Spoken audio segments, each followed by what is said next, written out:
Somos así y así somos. Una historia con niños. Saludos.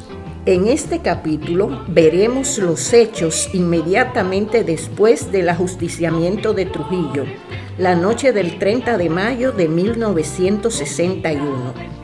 El audio original de esta presentación se perdió, pero gracias a Dios pudimos rescatar completo tan importante contenido. Veamos.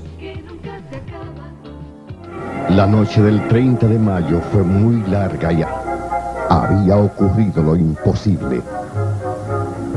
El generalísimo doctor Rafael Leónidas Trujillo Molina, insigne benefactor y padre de la patria nueva, así como el primer maestro y el primer periodista de la República Dominicana, había sido atacado. Y desde poco antes de las 10, su cadáver yacía en el baúl de un automóvil. Repasaremos a continuación lo acontecido en la casa de Juan Tomás Díaz tras la llegada del cadáver de Trujillo. Pedro Livio Cedeño estaba mal herido y lo habían colocado en el asiento trasero de su carro. El doctor Marcelino Vélez Santana, quien fue llevado a la casa de Juan Tomás Díaz por el señor Bienvenido García Vázquez, luego de examinarlo dijo que era preciso operarlo y que para ello había que trasladarlo a algún centro especializado. Bienvenido García Vázquez señala que cuando se le informó a Antonio de la Maza que a Pedro Livio había que llevarlo a algún hospital para ser operado, y Antonio dice, bueno, sal con él por ahí y en cualquier sitio oscuro tú lo dejas que alguien lo recoge. Y bueno, está bien. Yo salí con Marcelino, el chofer de Juan Tomás, que de apodo Mirito, está vivo, Pedro Livio y yo. Cuando salí a ver en qué sitio lo podía dejar, digo, pero Pedro Livio que ha luchado tanto, ¿cómo voy a abandonarlo yo en una calzada, en una cuneta por aquí? Yo le dije al chofer, dobla ahí a la izquierda, vuelve y dobla a la izquierda. Entonces fui a la Clínica Internacional. Pero veamos ahora qué ha estado ocurriendo en el hogar de Antonio de la Maza, donde su esposa Aída permanecía esperando en compañía de Miguel Ángel Vicie y su pequeña hija Lourdes, quien recibía clases del profesor Venancio Arzaga. Después hay unas llamadas telefónicas. Aída se hace pasar por el servicio y las llamadas telefónicas son de Wimpy.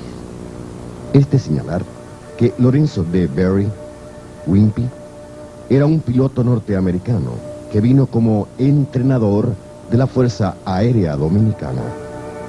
Luego fue piloto comercial de la CDA y en 1957 era piloto en jefe. Se casó con una dominicana de origen libanés llamada Flérida Yabra y se dedicó a actividades comerciales que en principio fue una carnicería. Luego abrió el primer supermercado del país. El supermercado Wimpy tenía entre sus clientes a Antonio de la Maza y, como podemos ver aquí, también a Roberto Pastoriza y Huáscar Tejeda. Wimpy se convirtió en uno de los contactos norteamericanos vinculados a la conspiración del 30 de mayo. Prosigamos con el relato del señor Vicie y las llamadas telefónicas de Wimpy a la casa de Antonio de la Maza. Aída le dice que no está Antonio, contestando a la pregunta que le había hecho Wimpy, y se termina la conversación y cierran el aparato.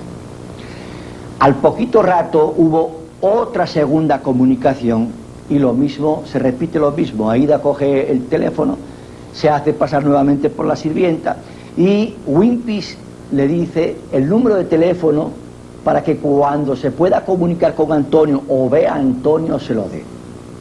Efectivamente, ya después de estas 2 llamadas de Whitby nosotros nos ponemos bastante nerviosos, y pese a las órdenes que yo había recibido de Antonio de la Maza de que no me moviera mientras no recibiera noticias directas de él, Aída, que me dice que sí que se va, que si no la llevo yo, ella coge un carro público, pues la acompaño, montamos en el Chevrolet, y en el trayecto hacia la casa de Juan Tomás nos encontramos con la guaguita de Juan Tomás Díaz, una Opel, que va manejada en ese momento por el doctor Marcelino Vélez Santana, y a su lado va sentado Antonio de la Maza. Al vernos, nos hacen señas, nos paramos paralelos, y me dice que nos vamos a encontrar en la casa de Juan Tomás Díaz, que entre por la puerta de atrás del patio, y ellos lo hacen por la parte de adelante. Efectivamente, entramos al patio de la casa de Juan Tomás Díaz, y Antonio viene a nuestro encuentro. Ahí veo la herida que tiene sobre la oreja derecha, y me dice que también tiene una herida en el costado izquierdo, tanto la herida de la oreja como de la parte superficial de la oreja como del costado era en la parte izquierda. Aída le da el papelito a Antonio, y a mí me ordena que le prenda las luces del carro para ver qué es lo que dice el papelito, y ahí ve el número de teléfono de Whitby. Apago las luces y me dice, después de tener una conversación con Aída y conmigo y decirnos algo de lo que ha ocurrido esa noche, de todos modos la primera palabra que nos dijo: el Trujillo está, lo hemos ajusticiado, ¿queréis ver el cadáver? El cadáver estaba en el baúl del carro Chevrolet, en el patio. Le decimos que no, y de ahí me dice: mira, Miguel, me llevas a Aída a tal parte, y mañana vas a tener noticias directas a través de este señor. Y me señala al doctor Marcelino Vélez Santana, que yo no lo conocía. En ese momento fue que lo conocí, y no sabía que desgraciadamente después nos íbamos a ver, no llevándome buenas noticias, sino que nos íbamos a ver ya presos. Retornemos al señor Bienvenido García Vázquez, quien junto al doctor Vélez Santana y al chofer de Juan Tomás Díaz dio varias vueltas por la ciudad con Pedro Livio Cedeño herido, hasta que finalmente decidieron internarlo en la Clínica Internacional. Cuando llegamos a la clínica, Marcelino me dice: mira, yo no me voy a desmontar porque voy y me encuentro con un médico que me reconozca, y ahí voy a tener problemas. Digo, está bien. Entonces subí en la segunda planta, me encuentro con este muchacho José Joaquín Puello, y le pregunto por el doctor Damirón. Me dice: se acaba de ir a su casa. Pero le dije que lo que pasaba. Dice: bueno, pues que hay que subirlo aquí. El doctor Marcelino Vélez Santana, quien hoy día padece el mal de Parkinson, también nos deja su testimonio. Inmediatamente yo examiné a Pedro Livio Cedeño. Advertí que tenía una herida de consecuencias mortales si no era rápidamente atendido. En efecto, Bienvenido García Vázquez, casado con una hija de Juan Tomás, y yo lo llevamos a la Clínica Internacional, se lo entregamos al doctor José Joaquín Puello, que era entonces estudiante de 4º año. Inmediatamente hicimos la entrega, regresé a la casa de Juan Tomás Díaz, me recibió Antonio de la Maza, le pregunté por Trujillo y me dijo: ¿quieres verlo? Levantó la tapa del baúl y me dijo: entra a ver si en realidad está muerto. Yo lo examiné, no encontré ninguna señal de vida y le dije que estaba realmente muerto. Él contestó: ese gavilán no come más pollo. Cerró la puerta del baúl y entonces él, Juan Tomás, Salvador Estrella y yo discutimos si inmediatamente a seguir era continuar buscando a Pupo Román o ir al palacio. Resolvimos que una parte de los que estábamos ahí fuesen escondidos y continuar buscando a Pupo Román, para lo cual yo serví de chofer a Juan Tomás Díaz. Doña Ida Michel, viuda de Antonio de la Maza, relata que cuando ella iba entrando a la casa de Juan Tomás Díaz, en compañía de Miguel Ángel Visier, yo vi la guagua, una guaguita, pero yo no pensé que era Juan Tomás. Cuando yo di la vuelta, me encontré con la guaguita, había echado para atrás y se había juntado conmigo en la entrada. Yo entrando y la guaguita ahí parándose. Y quien se desmontó fue Antonio, mi marido, mi esposo. Y me vio y me hizo una seña y yo me quedé que la saliva y todo se me secó. Nada más dijo una seña. Era que Trujillo estaba, eso estaba como una boca de lobo, el patio de Chana. Entonces yo pude darle un recado a eso y un teléfono con él, y hablo conmigo. Y yo dije, ay Antonio, cuídate Antonio. Yo me cogió así, metí un beso por la frente. Y yo de ahí salí en el carro. Y de ahí fui donde la casa de Bienvenido y los que estaban aquí. Entonces dice Juan, el Chana que fue. Entonces Marianela y Bienvenido. Y ahí Juan Tomás salió un grupo. Pero Juan Tomás, al ver el carro mío que lo conocía, se devolvió del grupo. Y yo me tiré de acá, yo no me desmontó si no me tiraba, porque ya yo sabía como todo. Y me acuerdo de Juan Tomás, nunca se me olvidó esto que él hizo. Me dijo, vete tú donde tus primas las Arseno, vete ahí. Y no te juntes con Chana, dispérsense ustedes todas. es de señalar que, como pertenencia de Trujillo, los conjurados habían recogido en la avenida un maletín de Cordobán que tenía las iniciales RLTM, que, entre otras cosas, contenía, entre dólares americanos y pesos dominicanos, unos 110,000. Doña Chana nos señala que en este rincón de la escalera fue escondido el maletín de Trujillo. Yo no vi cuando lo pusieron, pero mi sirvienta, que está viva, ella fue quien a ella se lo entregaron, porque era una muchacha de mucha confianza. Me dicen, no sé, que Juan Tomás y Antonio, no sé si Salvador, no estoy segura, cogieron, porque dicen que tenía no sé qué cantidad de dinero, X, bastante parece, él andaba con mucho dinero, parece siempre. Ellos cogieron y se metieron dinero así, en la camisa, parece que por si necesitaban desenvolverse como no tenían así. Eso me dijeron, no sé si es cierto. Pero creo que hasta un libro lo dice, eso, que ellos cogieron dinero, pero que no fue con el fin de cogérselo, porque dime tú en ese momento si no, o si se le presentaba algo luego. Porque fíjate, decían en un principio, al otro día, que Antonio había pasado la frontera, se había ido por la frontera. Que yo pienso que si quizás iban a pasar la frontera o algo, quizás se metieron el dinero ese que dicen. Un último detalle sobre la permanencia del cadáver de Trujillo en la casa de Juan Tomás Díaz es que el cadáver de Trujillo, en la casa de Juan Tomás, nadie le puso la mano. Y el médico pudo observar que solamente tenía 2 disparos. Uno debajo de la barbilla, que fue el tiro de gracia que le dio Antonio de la Maza con una pistola. Esa pistola se le quedó a Antonio de la Maza en la avenida. Y eso fue una de las primeras pistas para ubicar los conjurados.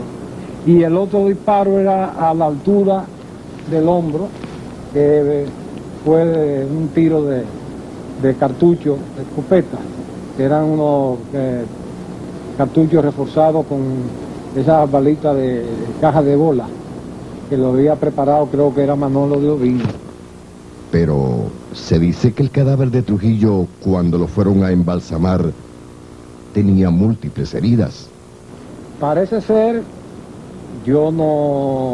ya yo estaba preso con eso, pero parece ser que al encontrar el carro en el garaje, que vieron posiblemente sangre, pues lo abrieron a tiro y ahí podía ser que muchos de esos disparos se le fueran al cuerpo ya del cadáver de Trujillo. Nota al margen. El apoyo de los Estados Unidos al complot solo fue moral, porque el aporte material se limitó a los 3 fusiles 30 M1 entregados a Severo Cabral. La conjura comenzó durante la administración del presidente Eisenhower, quien en enero de 1961 traspasó el mando a John F. Kennedy. Y al ser informado sobre los planes para ultimar a Trujillo, expresó su preocupación por el tipo de gobierno que le sucedería. Se le explicó que por más de un año los Estados Unidos habían estado alentando una conspiración en la República Dominicana y que si retiraba el apoyo en esos momentos sería una culpa de su gobierno. En mayo de 1961, la administración Kennedy trató de posponer los planes para eliminar a Trujillo, debido a que el fracaso de la invasión de Bahía Cochinos en Cuba acrecentó los temores de que a Trujillo lo suplantara un régimen como el de Fidel Castro. La noche del 29 de mayo llegó un cable al consulado estadounidense en Ciudad Trujillo, aprobado por el presidente Kennedy, que advertía: no debemos correr el riesgo de una asociación de los Estados Unidos con un asesinato político, puesto que los Estados Unidos, como cuestión de política general, no puede patrocinar asesinatos. Este principio está en vigor y debe prevalecer en situaciones dudosas. El cable termina diciendo: continúe informando a los conjurados el apoyo de los Estados Unidos a su posición. Lo que usted debe recordar en Nota al margen. Somos así, así somos así. Continuamos conociendo la pesadilla de las familias involucradas en la conjura del 30 de mayo y al final las imágenes del entierro de Trujillo. Luis Salvador Estrella Mueces recuerda que en su casa, la noche del 30 de mayo, yo estaba estudiando porque estábamos en tiempo de exámenes. Comenzaban, estábamos cerca de los exámenes, estábamos en octavo curso, algo así, y comenzó cuando mi madre llega a las 10:30, a las 11 de la noche más o menos, nos saca de la casa, y mi casa es la primera donde los esbirros estos calieses bandidos llegan y acaban con todo. Saliendo nosotros, entrando ellos.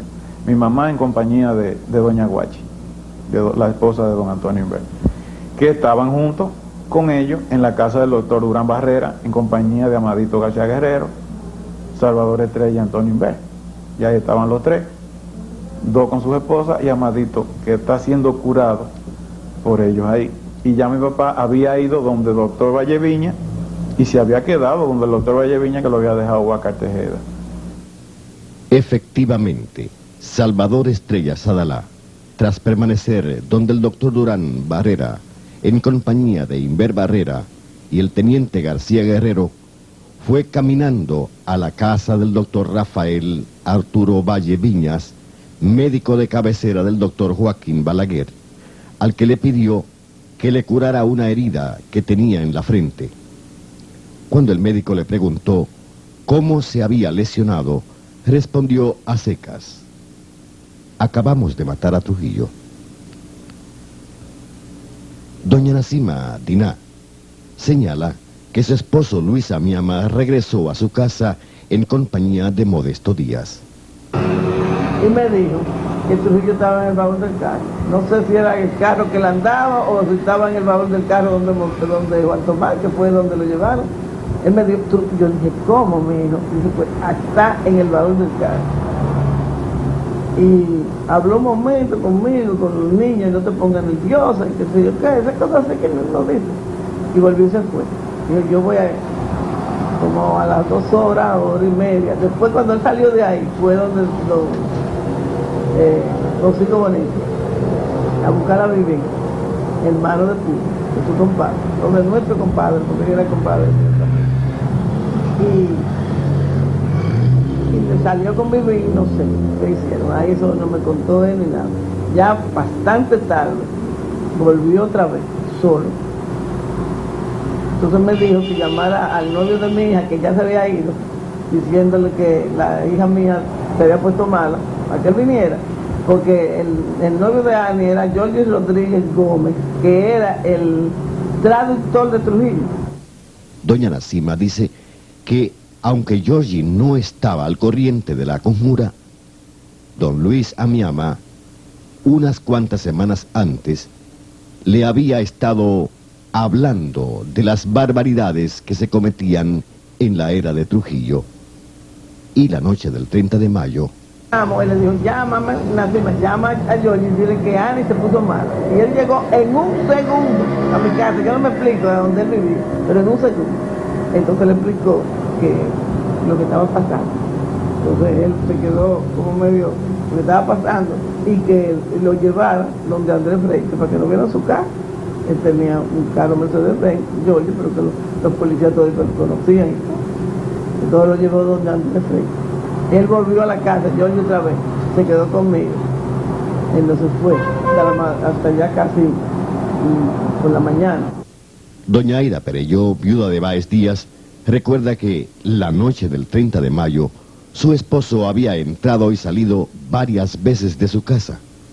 Y al final, él hizo una salida, no sé dónde, pienso que donde Juan Tomás o donde Modesto, y me dijo que si el teléfono sonaba, esperara que sonara 3 veces, que no lo cogiera inmediatamente. Yo considero que él pensó que si yo lo cogía muy alerta, yo estaba despierta, para no complicarme, ¿verdad?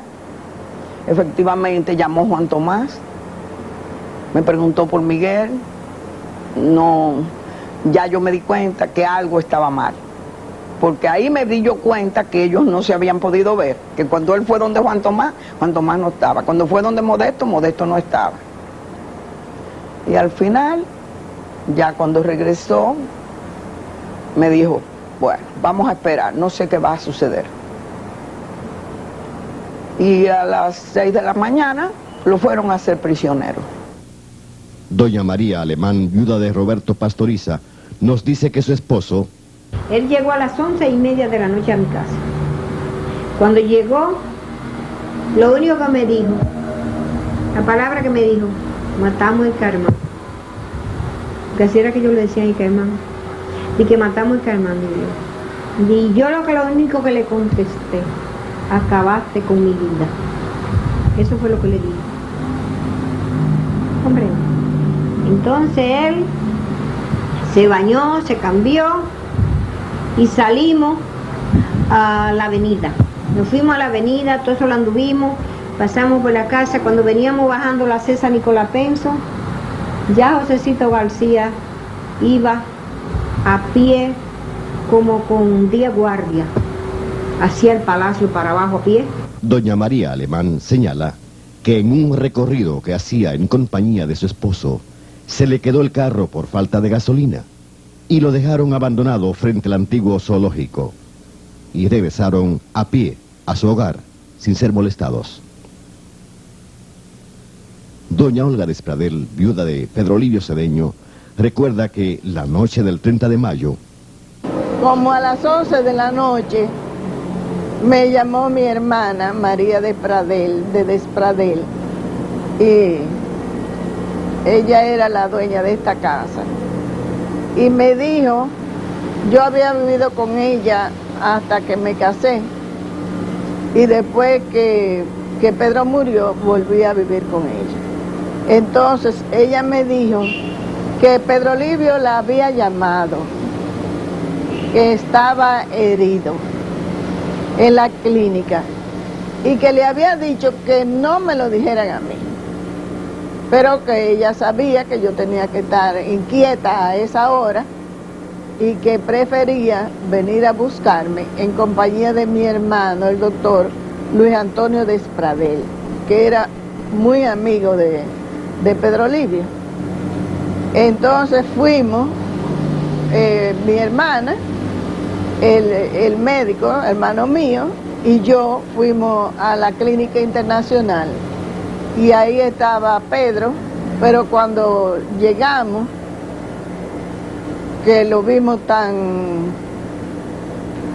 mal, entonces logramos hablar con él y yo le dije, pero ¿qué fue lo que pasó? ¿Quién te hirió? Y me dijo, un desconocido.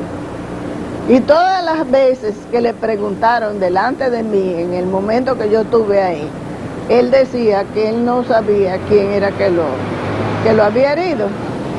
Y entonces yo le dije, pero ¿quién te trajo? Me dijo que había sido Bienvenido García, el esposo de Marianela, la hija de Juan Tomás Díaz. Entonces, en lo que estábamos en la clínica, mis hermanos y yo, llegaron Petán y el general Camaño, el general Hermida, Luis Trujillo Reynoso, el Nene Trujillo y Johnny Abe. Entonces, en ese momento ellos preguntaron que quién había llevado a ese señor ahí, y en la clínica le dijeron que no sabían, que le había tocado y que lo habían encontrado en la puerta herido. Y que entonces el doctor Damirón sacó una bala que había caído de la ropa de Pedro Livio, y Nene Trujillo dijo, pero esa bala es del revólver del jefe. Y el otro, Johnny Abe, le quitó la bala de la mano a Damirón y le dio un codazo a Nene Trujillo para que no siguiera hablando.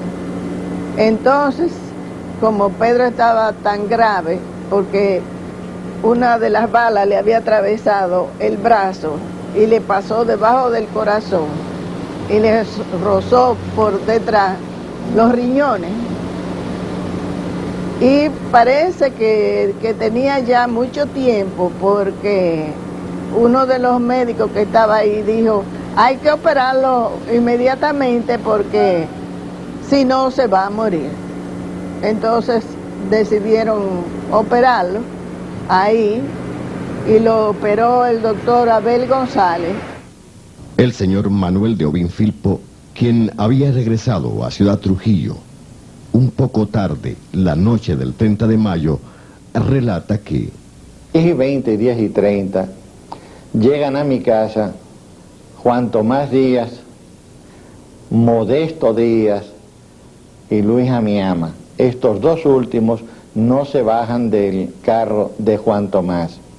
Y Juan Tomás me comunica que ya todo ha pasado, que si tengo armas, y le digo que no, que había venido por ellas Huáscar Tejeda. Y dije, bueno, yo sabía eso y por eso te traigo esta pistola Luger.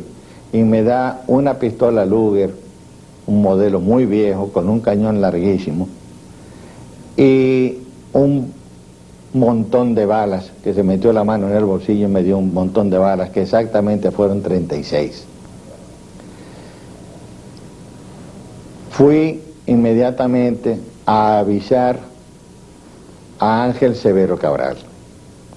Vi muchas personas en su casa, vi vehículos en la puerta, y estaba indeciso de subir o no hasta que vi personas con un vaso en la mano. O sea, no era porque hubiera habido nada desagradable, ni menos que lo estuviera buscando a la policía. Cuando entro en la casa, doña Angelín, su esposa, y Ángel Severo Cabral, físicamente tenían un cuchillo, una espátula grande, para partir el bizcocho aniversario de sus 25 años de matrimonio. Llamé a Severo a un rincón y le dije que Trujillo estaba muerto, que si se siguiera el plan de poner las cintas. Severo pidió disculpas a sus invitados de que tenía que salir, y a doña Angelín le dijo en voz alta, nos acaban de dar el mejor regalo de aniversario, Angelín. Salió el y salí yo. Él se fue por un lado y yo por otro. Y quedamos en juntarnos en la casa de Juan Tomás. Yo de ahí fui a casa de mi suegro, el general Manuel Emilio Castillo, porque Juan Tomás me dijo que quería que Ñiñi Castillo, como él le decía, lo ayudara en lo que venía por delante después de la muerte de Trujillo. Ñiñi Castillo, mi suegro, me dijo que él necesitaba hablar más al paso con Juan Tomás. No me dijo ni que sí, ni me dijo que no. Sí me preguntó que si se pensaban matar a los Trujillo. Y yo le dije que tenía entendido que sí. Y él me dijo, pues yo tengo que hablar con Juan Tomás, porque yo quisiera que no se matara a Negro Trujillo. Mejor ponerlo en un avión. Eso me dijo mi suegro a mí. En este tiempo vuelvo a la casa de Juan Tomás, que está próximo a la casa que era de mi suegro, que vivía enfrente del palacio, y Juan Tomás en la César Nicolás Pence. Y me encuentro que sale en ese momento doña Lindín, la esposa de Huáscar Tejeda, conjuntamente con él, y de automóvil a automóvil me entrega una de las dos armas que se había llevado de mi casa, concretamente la Colt calibre 38, y me dice, ten, que sirvió para mucho. No sé el porqué de la frase, porque según he oído, él no tuvo oportunidad de pegar un solo tiro. No sé en dónde tampoco pegaría 2 tiros, porque en la pistola faltaban 2 cápsulas. Es de notar que el señor de Obín Filpo era uno de los encargados de hacer transmitir por radio la proclama al pueblo dominicano anunciando la muerte de Trujillo y de la casa de Juan Tomás Díaz. Y fui a ver qué movimientos había tanto en La Voz Dominicana como en La Voz del Trópico. En La Voz del Trópico al lado había un puesto de policía y justamente en la misma puerta había un camión con una goma pinchada. Luego yo pensé que ahí no podía entrar nadie por el enorme contingente por accidente que había, y no vi ningún movimiento en La Voz Dominicana. Regresé a la casa de Juan Tomás y encontré en la puerta a Severo Cabral, que estaba saliendo, que dijo, serían aproximadamente 12:15, 12:30. Todo esto fracasó. Pupo no aparece y sin el ejército no se puede hacer nada. Doña Lindín, viuda del ingeniero Huáscar Tejeda, señala que encontrándose de visita en la casa de Agustico y Ana María Sánchez Sanjay, en compañía de sus 2 pequeños hijos, comenzó a inquietarse por la tardanza de su esposo, que no llegaba a recogerla. Cuando eran como las 10 de la noche, yo le dije a la comadre, a la esposa de Agustín, comadre, mira, son las 10 de la noche, Huáscar que no ha venido, te voy a decir en lo que yo creo que Huáscar está. Y entonces le dije, yo creo que esta noche Huáscar puede salir muerto, porque esta noche ellos iban a la avenida, porque el que no ha venido es porque deben de haberse ido. Recuerda que cuando estaba hablando con su amiga, poco después de las 10:30 de la noche, él llegó y Agustico estaba sentado en la galería de su casa con José Aníbal Sánchez, que en paz descanse, sentados estaban ellos dos, y él llegó, se tiró del carro y llegó con el pañuelo en la mano secándose la frente. Me dice, listo, vámonos. Entonces le digo, pero espérate, tú le dijiste a Agustico que cuando tú vinieras ibas a hablar con él. Digo, ¿por qué no te sientas? Vámonos. Él no era una persona nerviosa, sino una persona más bien calmada. Manuel Tomás tiene mucho de él en ese sentido. Y entonces me dice, vamos.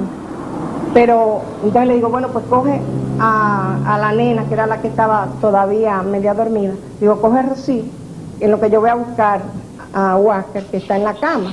Pero en eso él le dice a la comadre nuestra, le dice, comadre, denme un vaso de agua. Y cuando yo vengo, él no está ningún bebiendo agua, sino que lo que él le dijo, lo que él la hizo ir a la nevera, era para alejarlo un poquito más. Y entonces le dijo, me voy porque acabamos de matar a Trujillo. Entonces ella estaba pegada de la pared, blanca, y no, ni podía casi hablar. Entonces ella lo que me hace, comadre. Entonces yo voy allá, entonces le digo, ¿qué pasa? Entonces él me dice, vámonos, que matamos a Trujillo. Y Pedro Livio ha quedado malherido, así que vámonos. Entonces ya yo ahí le digo, no, vámonos inmediatamente.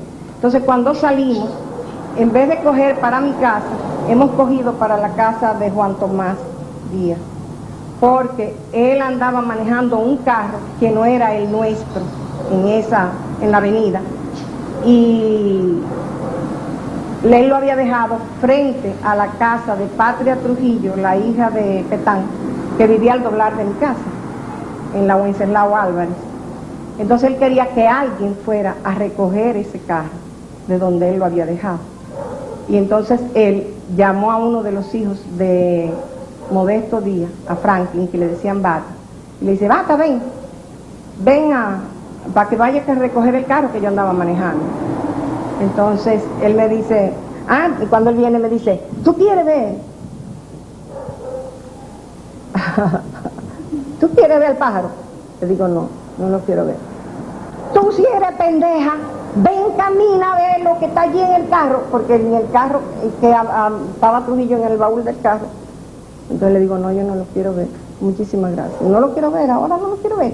Pero ven, ya entonces él se iba a meter al carro, pero entonces en eso él vio a Fifi, que estaba en la casa de Juan Tomás, y le dijo, no, quédate, que yo me llevo a Fifi, porque Fifi va, lo recoge, lo pone donde Antonio de la Maza, porque el carro era de Antonio, y él recoge el carro de él, que él lo había dejado en el parqueo de la casa de Antonio.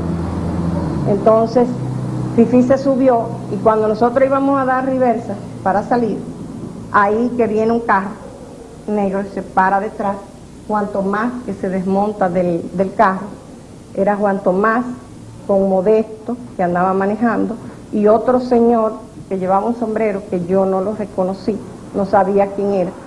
Y entonces, cuando él nos pasó por el lado, Huáscar le preguntó a Juan Tomás, ¿cómo marcha la cosa? Y él le dijo, todo marcha perfectamente bien, vete a dormir tranquilo para tu casa. Entonces de ahí nosotros salimos, entonces él saca la cabeza y le dice, compadre, de para atrás que yo me voy. Entonces salimos, porque Modesto era fue el padrino de boda de nosotros, pero también, él no fue a Higüey, quien fue Gustavo Tavares, un gran amigo de Huáscar, el que fue a nuestra boda, pero él fue el padrino de la nena, de Rocío del Carmen. Y entonces nosotros salimos, Huáscar llevó a Fifi al parqueo de la casa de Antonio de la Maza, y ahí lo dejó, lo llevó a la Wenceslao Álvarez, le dio la llave del carro y lo dejó ahí. Entonces él siguió bajando, en vez de él coger para mi casa, él siguió bajando la Wenceslao Álvarez y subió por la puerta del Hospital Marión.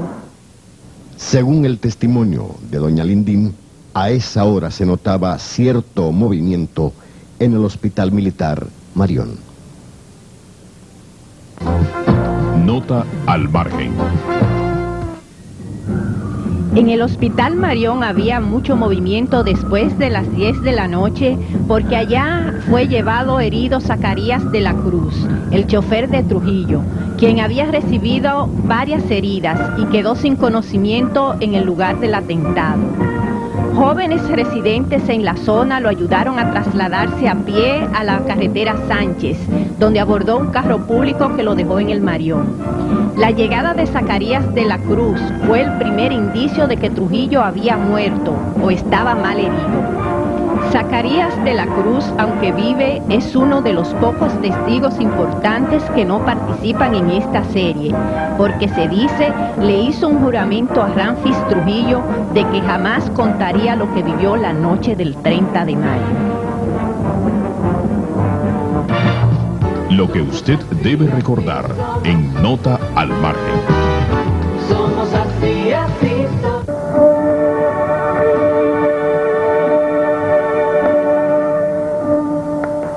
Como habíamos visto en la entrega pasada, el hoy general Antonio Inder Barrera, luego de darse cuenta que la segunda etapa de la conjura del 30 de mayo había fracasado, procedió a esconderse en la residencia de la doctora Gladys de los Santos, cuñada del doctor Durán Barrera.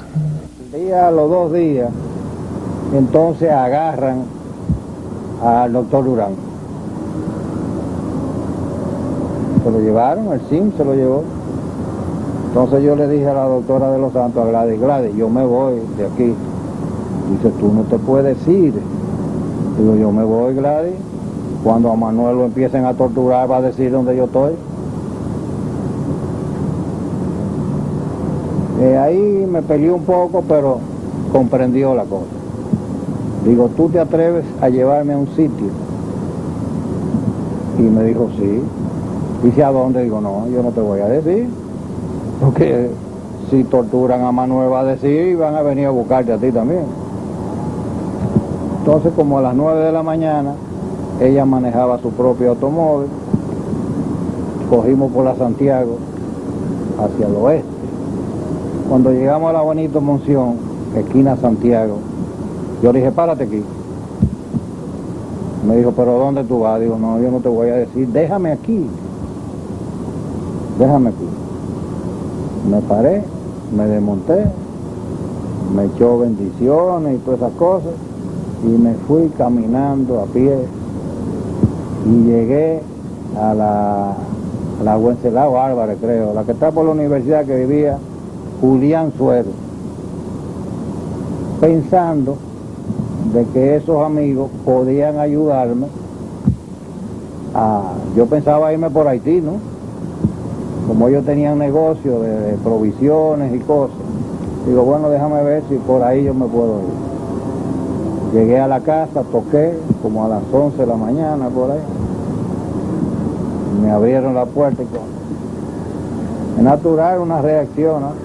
Pero muy gentil, muy gente que vale mucho. Yo le pregunté y Julián, dice, no, Julián está en su oficina. Me quedé ahí hasta a las 2 y pico que llegó Julián Suero de su negocio.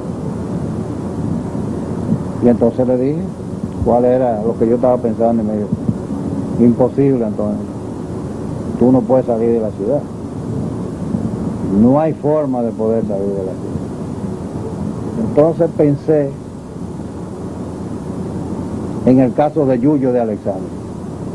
Usted sabe que a Yuyo lo sacaron del país con el 14 de junio, porque lo andaban buscando para matarlo. Que por cierto mataron a un hermanito de ellos, el más chiquito, Aldo.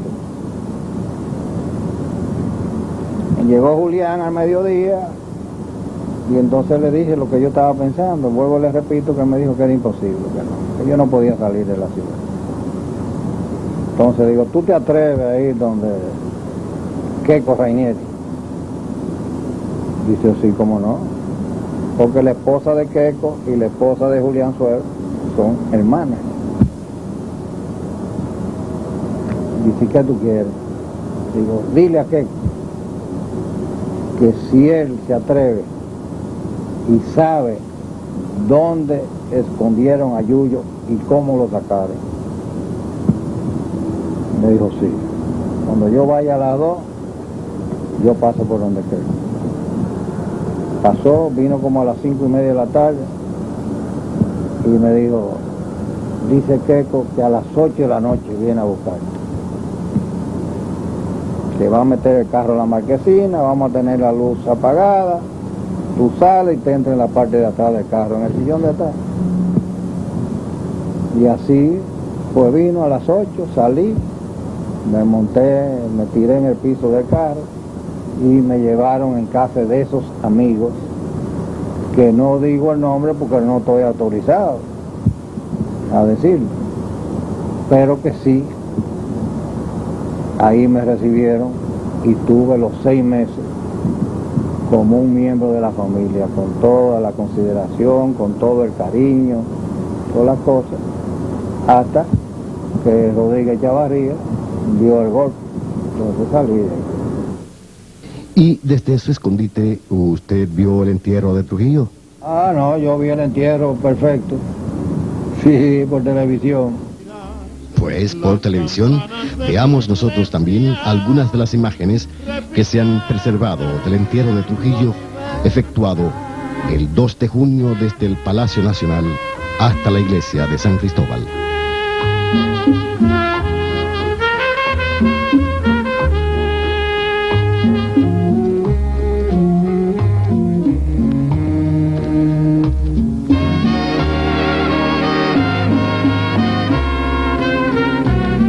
Quizás alguna vez también yo he de volver y pueda preguntar por el amigo aquel y el beso sacrosanto de mi madre, como una bendición pueda tener.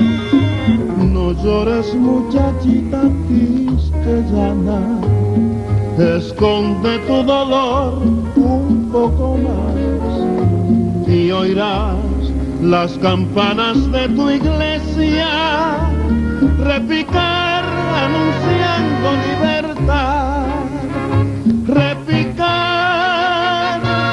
anunciando libertad.